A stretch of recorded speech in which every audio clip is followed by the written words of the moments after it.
Okay, so imagine like a creature, right? Twice as long as a car, weighing a ton, Yeah. and it can jump like 7 feet sideways. Seriously. You've seen it on Nichols in those old Wild West movies, the American buffalo. Oh, yeah, the buffalo. But there's this whole story, like beyond that iconic image, it's a Yeah. story of these crazy highs and lows. Like, did you know there were once like as many buffalo as people in the US today? Really? Yeah, something like 60 million. That's wild. But then in less than 100 years, they almost vanished completely. Oh, wow. Only around 540 left. That's unbelievable. So today we're diving into this whole dramatic rise and fall of the American buffalo. Cool. And we're using Ken Burns' new documentary as like our guide. Okay, so it's not just like a sad story, though, right? Right. The buffalo story is kind of like a window into American history itself. I see. And it's the story about destruction, but also like the possibility of bringing things back to life. You know, for thousands of years, Native Americans and buffalo, they lived together in this really delicate balance. Yeah. They used every single part of the animal. I've heard that. I mean, everything, the meat, hide, bones, Wow. even their snorts are used. Really? I did not know that. Yeah, so now the big question is, can we bring back not just the buffalo, Right. but the entire ecosystem that like thrived alongside them? Yeah. Can we recreate what some people call the American Serengeti? That American Serengeti idea that really like captures the scale of what we're talking about. Most people, like myself included, Mm-hmm. we tend to picture buffalo as these kind of slow, lumbering creatures, right? Yeah. But this documentary, it paints a totally different picture. Oh, yeah, they were not slow at all. No. One expert even called them like a souped-up hot rod in a minivan shell. They could jump over a 6-foot fence just like from standing still. Wow. And they could run 35 miles an hour. You're kidding. And they were so agile. Huh. Imagine that power and speed, right? Yeah.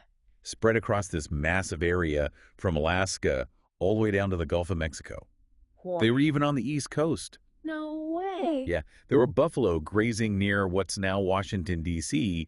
back in the 1700s. That's amazing. And by the mid-1800s, there were still something like 12 to 15 million of them roaming free. That's incredible. It's hard to believe how fast things changed after that. I know, right? Like from millions to almost none in just a few decades. I was stunned by how fast the slaughter happened. It was really quick. How could a population that massive be almost wiped out in just a few decades? It's crazy to think about. The documentary talks about hunters taking only the tongues or hides and leaving the rest of the animal to rot. Yeah, just unbelievable. It's hard to even grasp how much was wasted. I know. It's So what happened? It's really this complicated mix of things. Imagine like market pressures, westward expansion, and like the whole mindset of that time. Let's break it down a bit. Okay. First, you had this shift in fashion. Okay. From beaver hats to buffalo robes. Mm-hmm.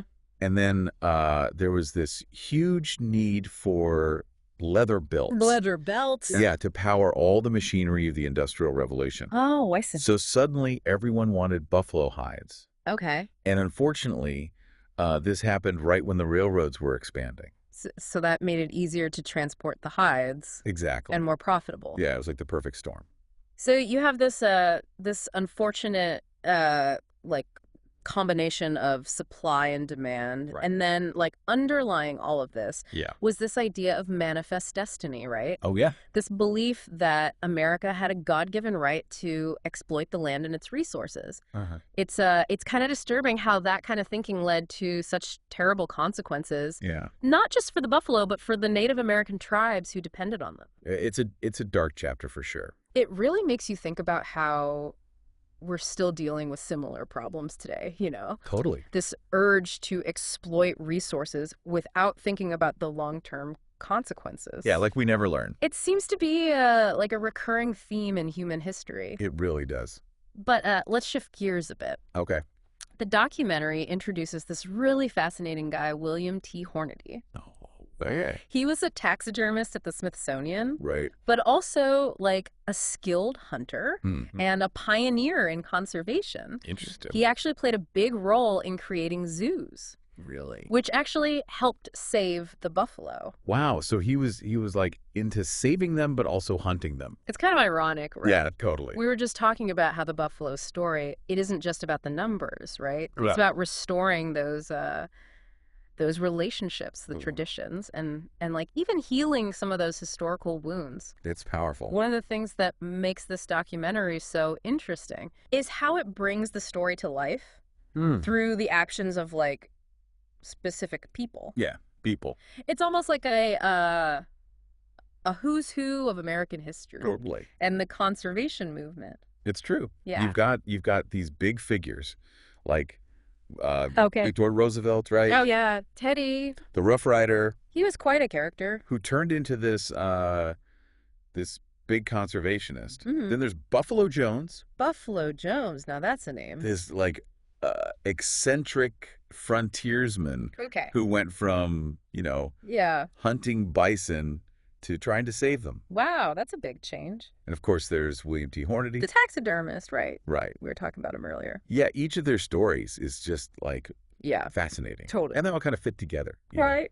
To give you this complicated picture of all the things that shaped what happened to the buffalo. Yeah, it really struck me, like, how many of these people, they went through these, like, massive changes in how they thought, they started with one perspective. Right. Shaped by, like, the attitudes of their time. Yeah, the times they lived in. And then they had these almost, like, come to Jesus moments.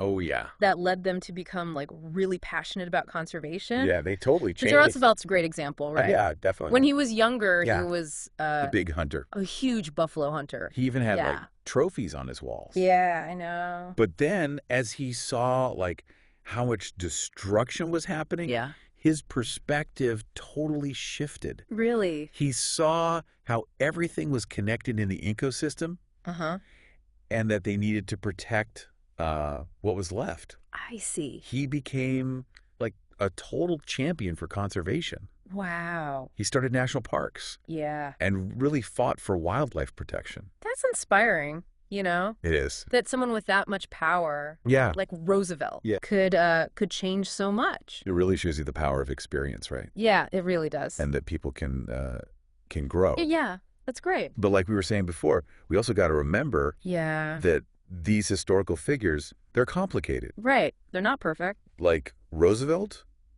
even while he was fighting for conservation, he also held some views about Native Americans that wouldn't fly today. Yeah, definitely not. And Hornady. Yeah. He helped create loons to save the buffalo. Right. But he was also, he was into eugenics. Oh, wow. I didn't know that. Yeah, which is, a really harmful ideology. Yeah, for sure. It's these contradictions that make history so challenging. Yeah.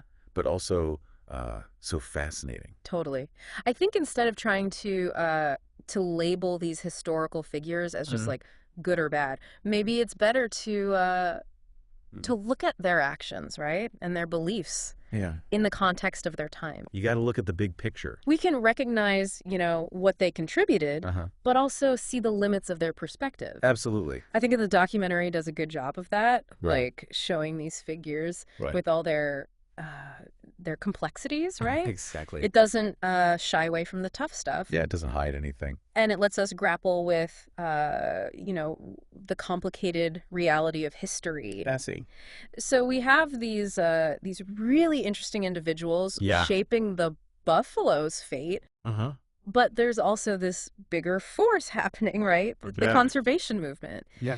It's almost ironic, like the idea of conservation, it came about because we almost destroyed everything. We messed up. It makes you think, Yeah. Like, do we only value something when it's almost gone?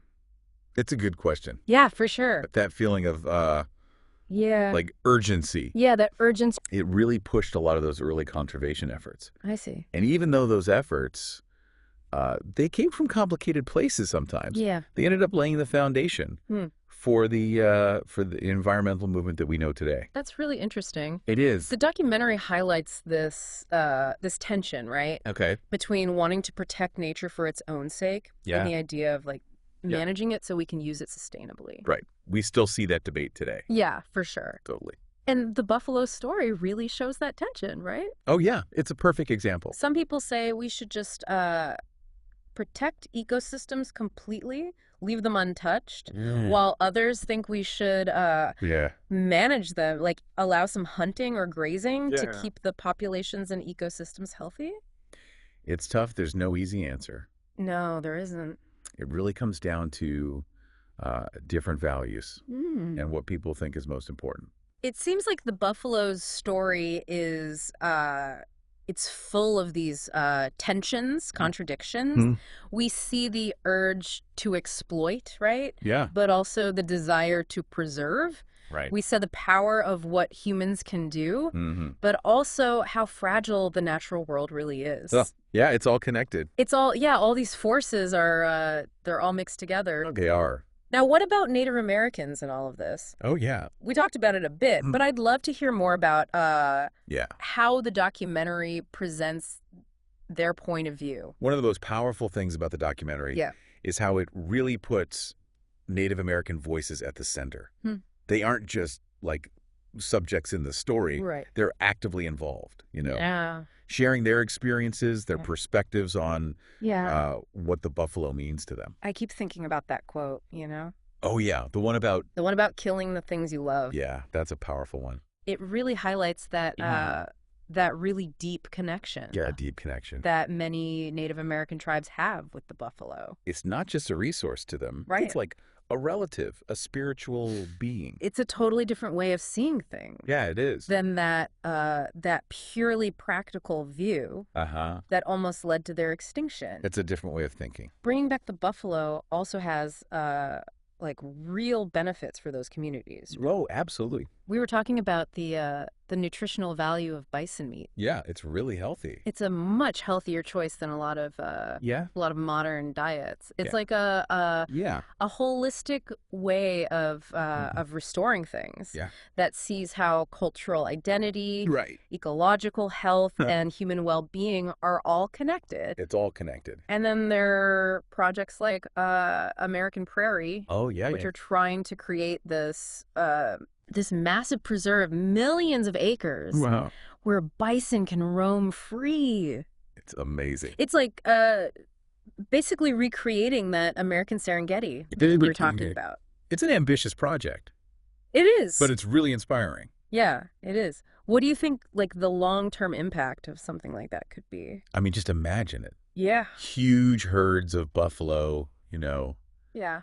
shaping the prairie, just like they did for centuries. Yeah. The potential is, it's huge It is. for bringing back all kinds of life. Revitalizing the landscape Yeah. and like reconnecting people with nature.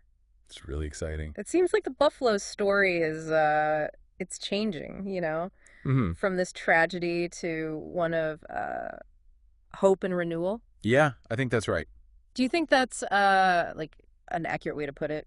I do, absolutely. Yeah. The fact that the buffaloes come back, Yeah. it's a powerful symbol Mm. of how nature can heal, how it can bounce back Mm-hmm. if we give it a chance. I like that. And reminds us that we can learn from our mistakes. Yeah. We can choose a different path. Yeah, totally. What do you think, like, what's the most important thing that we can take away from the buffalo's journey? For me, it's how everything's connected. Okay. The buffalo story is all tied up with American history, Yeah. what happened to Native Americans, Mhm. the whole conservation movement, Yeah. and in the end, Yeah. our own relationship Right. with the natural world. Yeah. That's powerful. It's a story that makes us confront some hard truths Mm-hmm. about our past, Yeah. but it also it gives us hope for Yeah. a better future. I like that. We've really gone deep, haven't we, in this deep dive? Yeah, we have. Exploring this incredible journey of the buffalo, from like total dominance to almost disappearing completely, Uh-huh. and all those complicated factors, that shaped their story. It's a long story. It is. Full of twists and turns. But now I'm kind of curious. Yeah. As we look ahead, to the future, Mm-hmm. is the buffalo's story, is it just about survival? Mm. Or is there something bigger happening here? I think honestly, it's way more than just survival. Really? I think the buffalo coming back, it represents Okay. this change in how we think, Mm. Like, we're starting to realize Yeah. how connected everything is. You know, all living things, we're starting to get it. That if the planet isn't healthy, we're not going to be healthy either. We talked about how Native American tribes were helping the buffalo come back. Oh, yeah. I'd love to, like, dig into that a bit more. Okay, yeah. The documentary talks about this group, the Intertribal Buffalo Council. Right. They're doing great work. With, like, over 80 tribes Amazing. working together Yeah. to bring the buffalo back to their ancestral lands. It's a beautiful thing. It's such a powerful example, right? Yeah, it is. Of collaboration and like bringing cultures back to life. It's really inspiring. What's amazing to me is that for a lot of these tribes, it's not just about saving a species. It's about bringing back a relationship. They see the buffalo as like a relative, family, a spiritual being connected to who they are, to their identity, to their traditions, and their culture. It's just a totally different way of seeing things than that way of thinking that almost wiped them out. You know? Yeah, that just saw them as something to use. Exactly. It's a much deeper connection. And bringing the buffalo back, it has real benefits for these communities too, right? Oh yeah, definitely. You talked about bison meat being really nutritious. Yeah, it's a great alternative. A healthier option than a lot of what we eat today. It's like a whole package, you know? A holistic approach. Yeah, that recognizes that cultural identity, ecological health, human well-being, it's all connected. It really is. And then there are projects like American Prairie. Oh, that's a big one. Which are trying to create this this huge protected area, millions of acres. Wow. Where bison can just roam free. It's amazing. Like they used to. Like recreating that. Yeah, it's basically bringing back a piece of that American Serengeti. It is. It's so ambitious. It is. But so inspiring. Yeah, it is. I'm curious, like, what do you think the long-term impact of something like that could be? You know, just imagine it, right? Okay. Vast herds of buffalo roaming the prairie, shaping the ecosystem. Yeah. Like they did for centuries. Wow. The possibilities, they're just incredible. Yeah, they are. Bringing back all that diversity of life, revitalizing the land, and just connecting people back to nature. It's really amazing to think about. It is. It seems like the buffalo story is shifting, isn't it, from this tragedy to one of hope. Yeah, hope and renewal. I think you're right. Do you think that's a fair way to put it? I do. I think so. Okay. The fact that the buffaloes are coming back is like, it's a powerful symbol, you know, of how nature can heal itself. Yeah. How it can bounce back if we just give it a chance. I like that. And it also shows us that we can learn from our mistakes. Yeah. We can do things differently. Totally. So what stands out to you, right, as like the biggest takeaway, you know, from the buffalo's journey? For me, it's how connected everything is. Yeah, yeah. The buffalo story, it's tied up with American history, with what happened to Native Americans, right? With the whole idea of conservation, and really with our own relationship, with nature. It's a powerful story. It is, and it makes us face some hard truths, you know. Yeah, about our past. But it also it gives us hope, you know. Hope for the future. Yeah, for a better future. This deep dive, it's been quite a ride, hasn't it? It has. We've explored, human greed, the terrible things that happen when we exploit things, but we've also seen amazing courage. Yeah, resilience, and people working hard. Yeah, working hard to protect and restore what we almost lost. It's inspiring. It is. It really is. The buffalo story reminds us, you know, we're not just watching all this happen. Right. We have the power to choose a different path to take care of the planet. To be good stewards. Exactly. And to remember that all living things are connected. I think that's a perfect place to end. The buffalo's journey, it's a powerful lesson. It is. In hope and responsibility. It really is. It's a call to reconnect with that wildness inside us all, and to work towards a future where both humans and nature can thrive. Love that. If you haven't seen it yet, Yeah, I really recommend checking out Ken Burns' documentary. it's so good. It's a journey you won't forget.